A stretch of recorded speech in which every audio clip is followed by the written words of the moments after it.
Assalamualaikum warahmatullahi wabarakatuh. Sahabatku, pada kesempatan kita kali ini kita akan membahas sosok ulama yang terkenal dari Tanjung Jabung Barat. Tepatnya adalah di Desa Suaklabu, Kecamatan Kuala Betara, Tanjung Jabung Barat, Jambi. Beliau bernama Kiai Haji Zahrawi Thohir. Kiai Haji Zahrawi Thohir adalah sosok yang gigih, tekun, dan juga memiliki semangat untuk menyebarkan pemahaman agama Islam yang benar di desanya, terutama di Desa Suaklabu, Kecamatan Kuala Betara, dan umumnya adalah di Tanjung Jabung Barat. Alumni dari beliau telah ribuan orang telah menyebar ke berbagai pelosok daerah di Indonesia ini meneruskan perjuangan beliau. Beliau bernama Kiai Haji Zahrawi Thohir. Kiai Haji Zahrawi Thohir mendirikan sebuah yayasan yang diberi nama Yayasan Pondok Pesantren Mafatihul Huda. Kiai Haji Zahrawi Thohir melalui yayasan ini, melalui lembaga ini, mengajarkan ilmu agama tidak hanya kepada orang-orang atau santri-santri yang datang dari seluruh pelosok, tetapi juga tempat di mana para masyarakat belajar ilmu agama kepada beliau. Yayasan Pondok Pesantren Mafatihul Huda yang didirikan oleh beliau, Kiai Haji Zahrawi Thohir, meliputi PAUD, TK, MTS, Aliyah, Diniyah Takmiliyah, Tadris Kutubus Salaf. Kutubus Salaf itu adalah kitab-kitab salaf, kitab-kitab kuning seperti Al-Ajurumiyah, Umriti, Fathul Qorib, Fathul Mu'in, dan lain sebagainya. Dan juga ada Tahfidzul Quran.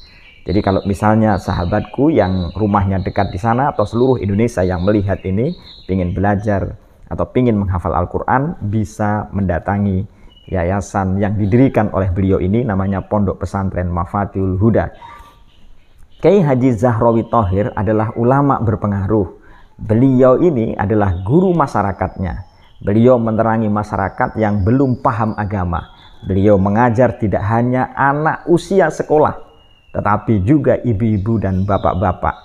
Kegiatan beliau adalah mengajar, berdakwah, dan mengisi pengajian atau majelis taklim.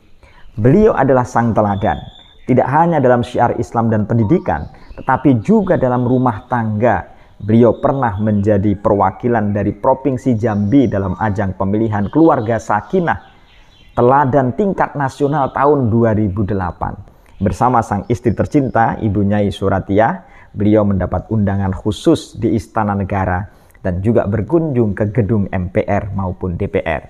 Itulah sebabnya sejarah biografi para ulama perlu kita cantumkan di sini. Kenapa demikian? Supaya kita itu bisa mengikutinya. Masyarakat yang melihat, masyarakat yang mendengar, dan juga alumni-alumninya bisa meniru perjuangan beliau. Begitu. Jadi cerita-cerita tentang ulama, cerita tentang wali perlu kita sampaikan supaya orang meniru dan terinspirasi. Beliau, Kiai Haji Zahrawi Thohir, dilahirkan di Desa Sungai Gebar pada tanggal 19 Desember 1946 atau di Parit Lapis Tengah, dari orang tua yang taat beragama. Jadi kalau misalnya sahabatku belum tahu mana itu Desa Sungai Gebar, silahkan dilihat di Google, dicari. Sekarang itu gampang sekali ya wahai sahabatku untuk mencari daerah itu di mana. Beliau adalah putra dari orang yang taat beragama, namanya Haji Thohir dan Haji Jamilah. Nama kecilnya adalah Muhammad Syekh, sehingga ketika misalnya sahabat-sahabat kecilnya atau sahabat mondoknya sering bertanya tentang Muhammad Syekh, namanya adalah Syekh. Namun setelah kembali dari pesantren Jampes, karena Kiai Haji Zahrawi Thohir itu mengenyam pendidikan atau belajar ilmu agama ke daerah Jampes, Kediri, Jawa Timur. Kemudian berganti dengan nama Zahrawi yang kemudian kita kenal saat ini namanya Kiai Haji Zahrawi Thohir. Di Kuala Tungkal itu atau di Tanjung Jabung Barat itu wahai sahabatku, di Tanjung Jabung Barat, Jambi, itu ada berbagai suku. Ada suku Banjar, ada Bugis, tetapi beliau ini bersuku Jawa. Karena orang tuanya itu adalah perantauan dari daerah Jawa Timur, kemudian ke Sumatera di Tanjung Jabung Barat itu. Bapaknya Haji Thohir itu berasal dari Magetan, yaitu daerah Kedung Panji. Sedangkan ibu beliau adalah Hajah Jamilah itu berasal dari daerah Danyang, Kabupaten Ponorogo. Di Danyang itu, wahai sahabatku, ada makam, ada tokoh ulama terkenal namanya Kiai Ageng Imam Puro. Tetapi di daerah Ponorogo juga terkenal dengan tradisi riok, tetapi ada juga ulama yang terkenal namanya Kiai Muhammad Besari. Itu seorang kiai yang menurunkan tokoh-tokoh penting semacam SBY, semacam Abdurrahman Wahid, dan lain sebagainya. Nah, Kiai Haji Zahrawi Thohir adalah putra dari Haji Thohir tadi itu, yang merantau dari Jawa Timur ke daerah Tanjung Jabung Barat. Kiai Haji Zahrawi Thohir memiliki 5 orang saudara. Yang pertama adalah Haji Bukhari atau yang disebut dengan Mbah Kemi, ada Mbah Tami, ada Muhammad Abid, ada Kiai Haji Zahrawi Thohir sendiri berarti putra nomor 4, dan juga Haji Muntasor. Beliau adalah, kalau begitu, Kiai Haji Zahrawi Thohir adalah anak yang nomor 4. Sejak awal kita akan melihat bagaimana orang-orang besar itu hadir, bagaimana orang-orang besar itu muncul di kemudian hari. Biasanya adalah bisa dilihat ketika pada waktu masih kecil, ketika masih remaja atau ketika masih belia. Ketika masih belia itu biasanya adalah rajin belajar dan semangat belajar, itu biasanya ditunjukkan. Makanya kalau misalnya kita melihat ada orang yang ketika dewasa dia menjadi orang sukses dalam bidang apapun, nanti bisa kelihatan, oh pantas saja, yang seumurannya mengatakan demikian, oh pantas saja dia menjadi orang yang berhasil. Dulu ketika dia masih kecil, ketika dia masih belajar di SD, ketika dia masih belajar di MTS, dia memang anak yang rajin gitu. Sehingga dengan begitu orang akan bisa mengenal jejak langkahnya. Karena itu wahai sahabatku, kalau misalnya kita ingin meniru beliau, maka tiru bagaimana proses pendidikannya, tiru bagaimana proses perjuangannya. Kadang orang itu langsung jumping to conclusion, yaitu hanya melihat, wah ini langsung jadinya, tapi tidak melihat prosesnya. Maka lihatlah proses, jalani proses kalau engkau ingin berhasil. Lihat tokoh dari proses perjalanannya, jangan pada posisi saat ini, sekarang ketika dia sedang berada.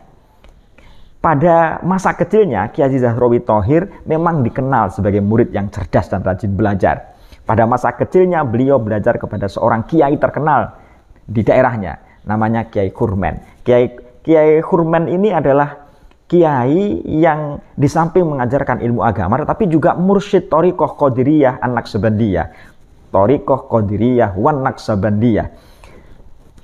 Kiai Zahrawi Thohir karena sejak kecil memang anak yang rajin, anak yang suka belajar, giat belajar, maka seringkali Kiai Khurmen itu memerintahkan menggantikan posisi sang guru untuk mengajar. Dan sampai Kiai Haji Zahrawi Thohir itu pada masa tua pun pengabdian kepada sang kiai ini masih terus berlanjut. Karena itu wajar saja kalau kemudian Kiai Haji Zahrawi Thohir menjadi badal dari Kiai Khurmen ini di Thariqah Qadiriyah wan Naqsabandiyah. Kiai Haji Zahrawi Thohir belum sempat selesai dari sekolah rakyat, pergi ke Jawa untuk menimba ilmu di pesantren Jampes Kediri di bawah asuhan Kiai Muhammad Putra Syekh Ihsan Jampes. Syekh Ihsan Jampes ini, wahai sahabatku, adalah ulama produktif, ulama yang terkenal. Syekh Ihsan adalah representasi dari ulama Indonesia yang tekun, yang menulis kitab, dan kitabnya tidak hanya diajari di Indonesia, tidak hanya diajarkan, dibaca oleh orang Indonesia, tapi hampir seluruh dunia. Jadi bagi mereka yang ingin memahami tentang pemikiran dari Imam Al-Ghazali misalnya, dia bisa membaca sebagai sumber sekunder, karena misalnya karya-karya Imam Al-Ghazali diantaranya adalah disarahi atau diberi penjelasan oleh Syekh Ihsan Jampes, namanya kitab Sirajut Thalibin. Di antara kitab-kitab yang lain, karya dari Syekh Ihsan Jampes itu adalah pertama Sirajut Thalibin, kemudian ada kitab namanya Manahijul Imdad, dan yang ketiga ada kitab yang disebut dengan Irsyadul Ikhwan. Nah, kitab yang terakhir ini, Irsyadul Ikhwan ini, saya alhamdulillah berkesempatan untuk mengulas kitab Irsyadul Ikhwan ini, sehingga pada suatu saat saya pernah diundang di Majelis Ulama Indonesia Jakarta, sehingga pernah bertemu dengan Kiai Haji Ma'ruf Amin juga, Wakil Presiden saat ini, untuk menjelaskan tentang hukum rokok. Karena kitab Irsyadul Ikhwan adalah sebuah kitab yang membahas tentang hukum rokok. Nah, karena itulah, maka ketika MUI membahas tentang hukum rokok, saya menulis sebuah artikel, dan artikel itu menempatkan saya diundang di Jakarta untuk menyampaikan itu. Kiai Haji Zahrawi Thohir belajar di pesantren terkenal ini, yaitu di pesantren Jampes. Jadi pantas saja kalau kemudian beliau menjadi tokoh panutan masyarakat karena memang mengikuti kiai-kiainya itu. Baik sahabatku, kalau misalnya pingin menjadi orang sukses, menjadi orang terkenal, ikuti gerak langkah orang-orang terkenal itu supaya kesuksesan mengiringi kita. Pada tahun 1968 dalam usia 23 tahun, Kiai Haji Zahrawi Thohir menyelesaikan pendidikannya di Jampes dan akhirnya pulang ke kampung halaman. Semangat berjuangnya tidak berhenti. Karena itulah beliau kemudian terlibat dalam pengembangan madrasah ibtidaiyah di Desa Parit 2 Teluk Sialang. Saat ini Desa Suaklabu, Teluk Sialang gitu. Sekarang berganti nama Desa Suaklabu tadi itu. Bersama tokoh agama, yang tokoh agama ini kemudian menjadi bapak mertuanya karena dijadikan anak menantu. Kiai Zahrawi Thohir dijadikan anak menantu dari tokoh agama ini, namanya Haji Muhammad Rohani. Haji Muhammad Rohani mendirikan mendirikan madrasah ibtidaiyah dan juga mendirikan masjid yang sekarang dinamakan dengan nama Masjid Al-Huda.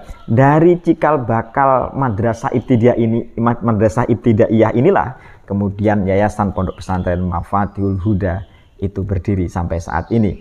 Haji Muhammad Rohani sebelum mendirikan madrasah memang mendirikan masjid yang diberi nama Masjid Al-Huda pada tahun 1964.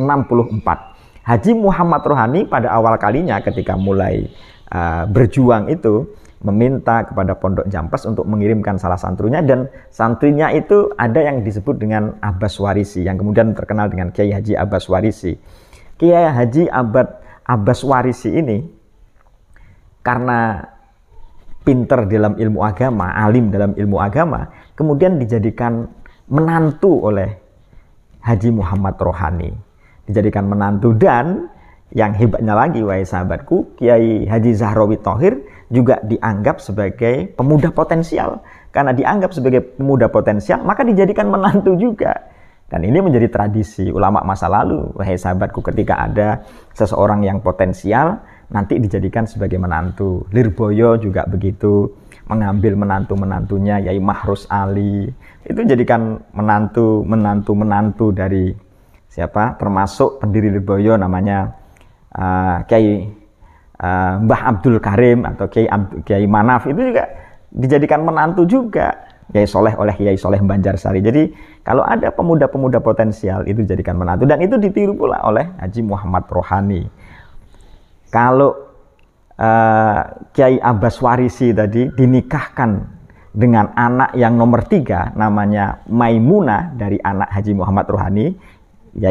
Bunyai Maimunah ini berarti anak nomor 3 dari Haji Muhammad Rohani. Kalau anaknya yang nomor 4 namanya Ibu Suratiyah, Bunyai Suratiyah ini anak dari Haji Muhammad Rohani, dinikahkan dengan Kiai Haji Zahrawi Thohir. Jadi dua-duanya adalah dijadikan sebagai menantu. Nah, dengan pada posisi ini maka peran-peran Kiai Haji Zahrawi Thohir untuk mengembangkan madrasah semakin lebar dan semakin luas karena dijadikan sebagai menantu. Sang menantu yang pertama tadi, Kiai Haji Abbas Warisi, tidak bisa melanjutkan perjuangan di Parit 2 Teluk Sialang atau Desa Suaklabu karena dipanggil orang tuanya untuk berjuang di Jawa. Tinggallah Kiai Haji Zahrawi bersama istri melanjutkan amanah ini. Kiai Haji Zahrawi Thohir menikah pada tanggal 11 Oktober 1970. Dalam usia Kiai Haji Zahrawi Thohir umur 25, sementara sang istri umur 17. Keduanya adalah pasangan suami istri yang patut dicontoh oleh para santri dan juga para penerusnya. Semangat menegakkan agama Allah, berjuang dalam pendidikan Islam, tidak pantang menyerah, selalu istiqomah. Sehingga bisa kita lihat keberhasilan putra-putrinya saat ini itu juga hasil didikan beliau berdua dan juga hasil dari tirakatannya kedua orang ini, kedua ulama yang kita bahas kali ini. Memang ada 3 syarat, wahai sahabat, kalau ingin menjadi orang sukses. Yang pertama adalah tirakatannya orang tua. Yang kedua adalah kesungguhan sang murid. Dan yang ketiga adalah keikhlasan sang guru. Jadi kalau misalnya kita ingin mendidik murid kita, santri kita supaya berhasil, ilmunya manfaat, barokah, syaratnya ada 3 wahai sahabatku. Yang pertama adalah keikhlasan dari sang guru, kemudian yang kedua ketekunan dari sang murid, dan yang ketiga adalah tirakatannya orang tua. Dan putra-putri dari Kiai Haji Zahrawi Thohir kayaknya 3-tiganya didapatkan. Anaknya semangat belajar, kemudian orang tuanya melaksanakan tirakat, dan keikhlasan dari sang guru. Seperti telah dijelaskan, pesantren Mafatihul Huda telah menjadi salah satu pesantren yang dipertimbangkan di Jambi. Pesantren ini bisa menjadi alternatif pendidikan para generasi penerus bangsa. Para alumni telah menyebar dalam berbagai profesi. Ada yang sebagai dosen, ada yang menjadi seorang guru, ada yang menjadi pengasuh pesantren, dan juga para pedagang dan lain sebagainya. Beliau Kiai Haji Zahrawi Thohir tentu tidak bisa membersamai kita terus-menerus, karena sebagaimana manusia biasanya yang harus menghadap ilahi Robbi, beliau telah meninggalkan kita, tetapi peninggalannya telah banyak yang memerlukan terus-menerus untuk dipelihara. Pondok pesantren, PAUD, MTS, madrasah aliyah, madrasah diniyah, dan lain sebagainya perlu untuk dilanjutkan. Beliau meninggalkan kita pada hari Jumat malam, tanggal 16 November 2018. Setelah kira-kira 1 tahun sang istri, 1 tahun setengah sang istri Ibu Nyai Suratiyah meninggal terlebih dahulu, yaitu tanggal 25 Mei 2017. Namun wahai sahabatku, ibarat filosofi pisang yang tidak akan meninggalkan kita sebelum menghasilkan tunas yang baru. Kiai Haji Zahrawi Thohir telah mempersiapkan semuanya untuk keberlangsungan lembaga pendidikan yang didirikannya kepada putra-putri beliau. Putra-putri beliau alhamdulillah memiliki kekompakan yang luar biasa dan memiliki semangat perjuangannya. Sehingga anaknya yang bernama Dewi misalnya, ketika suatu saat mendapatkan kesempatan untuk mengajar di salah satu perguruan tinggi, tapi karena panggilan jiwa untuk meneruskan perjuangannya ini, si sang anak, Mbak Dewi misalnya, itu menuruti orang tuanya dan sampai sekarang mengajarkan ilmunya dan berkontribusi untuk pengembangan pesantren. Putra-putri beliau ada 4. Yang pertama adalah Ibu Nyai Hajah Dian Mahyuni, menikah dengan Kiai Haji Taufik Hidayat Nasution. Kemudian yang kedua adalah Ning Royhatul Jannah, menikah dengan Gus Zaharuddin. Yang ketiga adalah Ning Nur Utami Dewi, menikah dengan Gus Ahsin Abdul Manan. Kemudian yang keempat adalah Gus Agung Firman Sudrajat, yang kemudian menikah dengan Ning Nur Anita Arstine. Beliau adalah sosok yang mencintai dan menyayangi murid-muridnya. Muridnya pun demikian, menyayangi terhadap beliau. Salah seorang muridnya, sebagai misal, sedang melanjutkan studi S2 di Yogyakarta. Kiai Haji Zahrawi Thohir mencintai muridnya dan menyayangi murid-muridnya. Beliau menyempatkan diri untuk menelpon, menghubungi sang murid tersebut. Bertanya tentang kesehatan, memotivasi agar belajar dengan rajin, dan memompa semangat untuk menjadi orang yang berhasil di kemudian hari.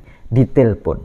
Dan ketika sang murid itu telah menikah di luar daerah, di luar Pulau Sumatera, beliau Kiai Haji Zahrawi Thohir juga menyempatkan diri untuk berkunjung ke rumahnya. Kita harus meniru perjuangan beliau dan cara hidup beliau, karena dengan mengingat para ulama, para pendahulunya, kita bisa termotivasi. Semoga sahabatku menjadi termotivasi dengan cerita yang saya berikan ini.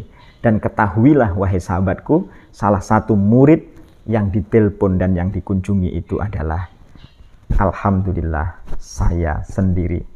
Allahumma gfir lahuma warhamhuma wa adkhilhuma al jannah. Amin. Assalamualaikum warahmatullahi wabarakatuh.